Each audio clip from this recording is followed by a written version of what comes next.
വനിതാ ദിനത്തോടനുബന്ധിച്ച് രാത്രി നടത്തവും സെക്കൻഡ് ഷോ സിനിമാ പ്രദർശനവും സംഘടിപ്പിച്ചു. പാർലം പഞ്ചായത്ത് പ്രസിഡന്റ് മിനി വിനയൻ ഉദ്ഘാടനം ചെയ്തു.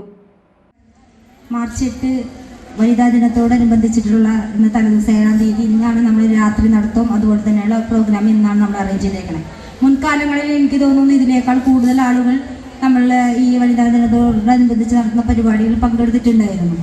ഇപ്പം നേരത്തെ ഹസീനേച്ചി പറഞ്ഞതുപോലെ നമ്മൾ കുറേയൊക്കെ മുമ്പത്തെ കാലത്തേക്കാൾ ഒത്തിരി മാറ്റം നമ്മൾക്ക് വന്നു. നമ്മൾ ഇന്നിവിടെ മാർച്ച് 8 അനുബന്ധ പരിപാടിയായിട്ടാണ് ഇന്ന് നടക്കുന്നത്. നാളെ മുടക്ക് ദിവസം കൂടിയാണല്ലോ.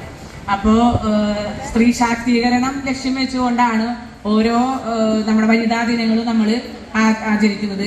പറയാൻ പഴയ കാലത്തെ അപേക്ഷിച്ച് ഒരുപാട് മാറ്റങ്ങൾ നമ്മുടെ സ്ത്രീകളുടെ ഇടയിൽ വന്നിട്ടുണ്ടെങ്കിലും ഇപ്പൊ നമ്മൾ ഇന്ന് ഞാൻ കുറെ ആളുകളായിട്ട് ഇങ്ങനെ സംസാരിച്ചപ്പോ എത്ര ശാക്തീകരിച്ചു എന്ന് പറഞ്ഞു കഴിഞ്ഞാലും നമ്മുടെ കൂടെ ഉള്ള ആളുകൾ കൂടി ശാക്തീകരിച്ചാൽ മാത്രമാണ്.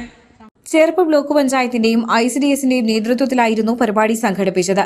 ബ്ലോക്ക് പഞ്ചായത്തിന് കീഴിലെ 4 പഞ്ചായത്തുകളിൽ നിന്നുള്ള വനിതകൾ പങ്കെടുത്തു. സ്ഥിരം സമിതി അധ്യക്ഷൻ ഹസീന അക്ബർ അധ്യക്ഷത വഹിച്ചു. ആരോഗ്യ വിദ്യാഭ്യാസ standing committee chairperson Jerry Joseph, block panchayat അംഗങ്ങളായ ഗീത, അനിത, പഞ്ചായത്ത് അംഗങ്ങളായ വനജ, ജയ, പാർലം പഞ്ചായത്ത് വൈസ് പ്രസിഡന്റ് ആശ മാത്യൂസ്, സുനിത ജിനു, CDPO ശ്രീദേവി S മാരാർ എന്നിവർ സംസാരിച്ചു. ഫ്ളാഷ് മോബ് അടക്കമുള്ള വിവിധ പരിപാടികളും നടന്നു.